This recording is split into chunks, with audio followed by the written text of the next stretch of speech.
But yeah, they had like 30 kids out, and it was just super sick. It's just always cool to skate with new people. And also, actually, I didn't even notice as I was skating the whole time. Like, I went to like the bathroom or something like that. The park was so big. There's like a whole other section I didn't see. And I come back up, and I noticed there was like 10 other skaters, like just skating this curb, like straight beginners, and like 10 of them. And I just walked by, like not like I noticed them. I just walked by, and then I heard someone scream like, "Yeah!" Like super hyped.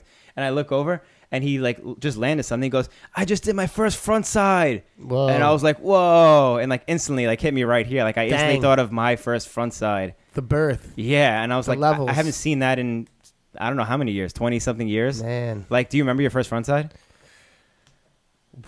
I don't think It's hard to even think about. I remember my first grind was like a Mizu or Soul or something. Oh, I think I do remember my first front side. What was your first front side? Yeah, it was on like a bike rack at That's a good like thing, though. Tottenville High School. Oh, okay. Yeah. It's like your hometown spot. Yeah, and like there was the top part of the bike rack. Yeah. And I just like jumped on. I just held the whole way. Yeah. Like, so I just. Oh, okay. Yeah, that's a good way to learn, actually. Yeah, never thought about that. I didn't really man up on the no touch, and I just kept front side with my hands like hovering right over it, like Yeah. nervous as a. Well, front siding a bike rack is probably one of the scariest things to front side when it's so easy to wash out on a rail on a front side when you're not stable on blades yet. I don't know. My first thing I skated was like a PVC P rail. Oh, that's also like the deadliest thing you could Those see. like the first thing, like, and then I like afterwards, like, it was like ledges and all that stuff. Yeah. But, That's like probably one of the you started skating like the scariest obstacles. I didn't know that your first like the shit you started skating on. It's funny because like I went to Queens to, like when I was just first started skating with my buddy Alex, and the only thing I'd skated was PVC rail and a bike rack rail. That was it. And these kids like who I met like and then who were also like they all had lightnings and tarmacs or whatever, and they were like, "Yo, you want to go skate this spot?" And I was like, "Yeah, let's go, man. I love skating." I didn't know how to skate really. Like I was still trying to like get in there, and then there was some ledges that were like pretty high that I can't hit, and I was like, "Oh man, I don't know. I can't hit these, but I could hit some rails." And they were like handrails, and I didn't know what handrails were. I didn't know that they called the rails that went downstairs handrails yet. Yeah. And I was like, yeah, handrails for sure. I thought they meant like a bike rack, and they just took me to some like handrail, and I was like, I can't do that. Yeah. That's too big. So I don't know if that story's that's a bit of an offshoot. That's a drastic change from like a bike rack to an actual handrail. Yeah, I just like. That's true though. Like when if you think of like a regular civilian, like when you're walking in front of buildings or walking around the city, like you don't think of a handrail as like an obstacle. It's just like a thing that's there. Yeah, you know? I think you call it a banister if you're a regular. Probably. If you're like a regular if you're a person. civilian. Yeah. A non-blader. Yeah. But now we're like just forced to have that vision for years that like something handrail. you could do something on this rail. Yeah. Even when you're 60, 70, 80, you can't walk anymore. We'd probably be like, oh, I used to want to be able to like, topsail this rail or whatever. Yeah. And it's a whole completely different way of looking at it. Yeah. And if you start skating, you don't even you think that way either, probably. You're just like, oh, you could jump on this? Okay, let me try to do that then. Yeah. I mean, crazy way to look at it. It's a crazy way to look at it. And I think it probably started somewhere in skateboard culture, but Probably. I don't know how far back those documents go. I don't know either. I don't know. Yeah. My first, someone was asking, Philip Duarte asked, what's your first fish brain? Oh, my first fish brain? Do you remember? That's like that's a specific trick. That's pretty specific. It was definitely like I don't know. I think when I first like started doing or trying to do fish brains, it was ledges way too high that I couldn't do it on, and I would just like fake rocket fish brain like Liu Kang it. I think that was like a thing back in the day like too. That, I used to do that also. Or just like really go as fast as I could on like a ledge that was like a half a foot long or a foot long, like those little ones at Tottenham. Like a little bonk, like those like those edges. Yeah. So probably on that. Those are kind of scary to do it on too. I think. Don't they have like a bottom bench next to it or something? No, but it was just like those on the outside one little bits on the outside. That, like, okay, yeah, I know what you mean. I would just get shaped like a U. And just exactly, but the ones in the outside bit. So I'll just run by and just like kick it. Like, like all like your first everything is like almost that time though, high school. Straight up, man. Straight up. Like I'm everything.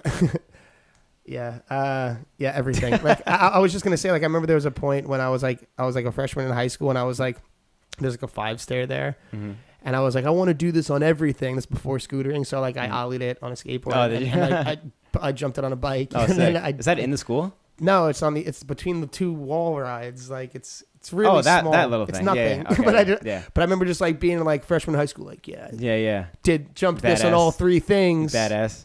It's nothing. Anyone could do it. Yeah. Like, you don't even need to ollie on a skateboard. You just go really fast. You just roast it. Yeah. Just don't move. Would you do it now?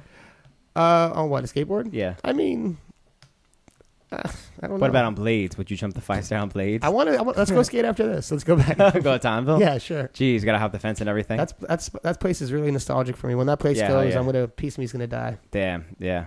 So after Singapore, I went to Malaysia, Kuala Lumpur. I met up with Dash from Dashi Skates, and he also showed us around everywhere. And my one day to skate there was they had like a local team video premiere, which was really sick. A lot of people showed up too. It might have been also like 30-some people, which I was like, oh, it's sick to see this many people out.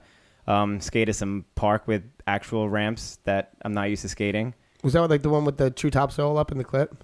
It was like, well, there's a lot of true topsoil. No, the one up. It was like a round one. It's like a wave one. Okay. The one up, no, the big one up like the down ledge. That was in Singapore. Okay. And that was funny because that day, like, they were like, yo, you got to do like one true topsoil while you're here. We got to see it. I'm like, all right, whatever. I haven't really done even true topsoils in a long time, but I skated the whole night, a couple hours, and then the lights shut off at like 10 o'clock or something like that, and it was like 10:50, and I'm like, oh shit, I got to like do a true topsoil on something. Yeah. So like, I guess the first thing they pointed at was that obstacle, so like, I waxed it up, and I gave like 1 or 2 shots, and I'm like, oh, I have no energy left. I can't do this, and I'm like, let me get one more, and it was literally when I was about to drop in, I asked the kid next to me what time it was, and he told me it was 10 o'clock already. So I'm like, oh, the lights are about to turn on any second. He goes, yeah, they're about to get shut off right now. I'm like, fuck.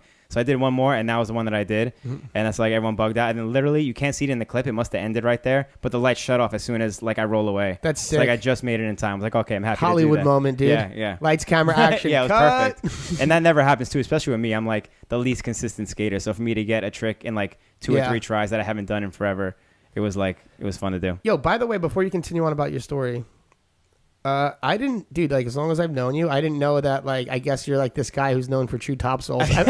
I've always known that, like, I didn't really, like Nick Lomax is like, do a true topsoil. I know. The guys are asking, you can't leave until you do a true topsoil. Yeah, I know, exactly. I didn't know this about you. I'm a one-trick pony. But I wouldn't say that, but I guess that's one of your, like, you know, signature moves. Yeah, like I knew like people like liked him, but I didn't know until this trip that people, I forgot about Lomax said the same thing too. And then in Singapore, then when I went to Kuala Lumpur, they're like, yo, you did one in Singapore, you have to do one here. So that's why I did another one, like the curved ledge. But I used to always discourage that too, like being like a one-trick pony type of thing. Yeah. But I remember this one time, we were filming for The Truth, maybe 2. We were skating Shapes in Boston. You know, Spot Shapes? Oh, yeah. And there's that one obstacle. Actually, I true topsoiled it too. I true topsoiled like a blue ledge. 360 it out, right? Yeah. So good. But Franco was like, yo, I want to do some on this. And he was like, and I remember Hakeem was there, Hakeem Jamal. And he's like, yo, this would be perfect for you. I think he said he wanted to do like sweat stance, like 5 out or 7 out or something like that. He's trying to 7 out of it. Yeah. I was there, yeah. And Franco didn't want to do that. And Hakeem, he's like, I could do it, but like, I always do that. And Hakeem's like, that's your shit though. Like, people want to see you do that. And you're like, it's like, you don't go to McDonald's and not get the Big Mac, you know? It's like, that's what you're known for. You shouldn't go to... We shouldn't go to McDonald's anyway. I'm just kidding, but yeah. Yeah, like, you shouldn't, like, just embrace what you're good at, and that's what people like you for. And he was like, you know what, you're right, fuck it. And he did the sweat stance 720 out, and it was, like, super sick. And I think that's a good perspective. It is a good perspective, because, like, just, if people like it, they always like you for a reason, and that's what it is, you know? If I suck at, like, unities, I'm not going to try to do shitty ass unities my whole fucking life. Right. I think there was, it depends on the mentality, but I think the reason like a lot of us held that mentality is because we were like kind of skaters, or at least in New York, I'm not sure, or from the generation or maybe the city, but like we used to constantly play skate all the time, always battling. Yeah. So like we were always kind of like through that medium, like expanding our like trick vocabulary. Yeah. So basically like, and we were all shit talkers, so if people like have like a smaller shit vocabulary, a smaller trick vocabulary, we'd like bust their chops and things like that. But no, I think you can do a bit of both. Like I think you can like, you know, push yourself on this side, but also like the tricks that you know, like that you own. Yeah. Just like own the shit out of them. Like, you know, just like it's take definitely it all the way. Like both sides. You definitely want to be a well-rounded skater. Yeah. But if you're good at something, like show it off. Don't neglect it. Everyone wants to see it. When people see John skate, they want to see John Julio do like soles and top soles and stuff like that. You know, and stand tall fish brains. Yeah, like all this crazy shit, and like that's like what you want to see. Yeah. And Hakeem was right when he said that, like however many years ago, and he's like, just embrace it, like just do it. That's what you do best. Do it. And that's like halfway through the trip, I was like, you know what? I'm just gonna like embrace it, whatever. Yeah. You want to see me do a true topsoil? Do a fucking true topsoil. That's good.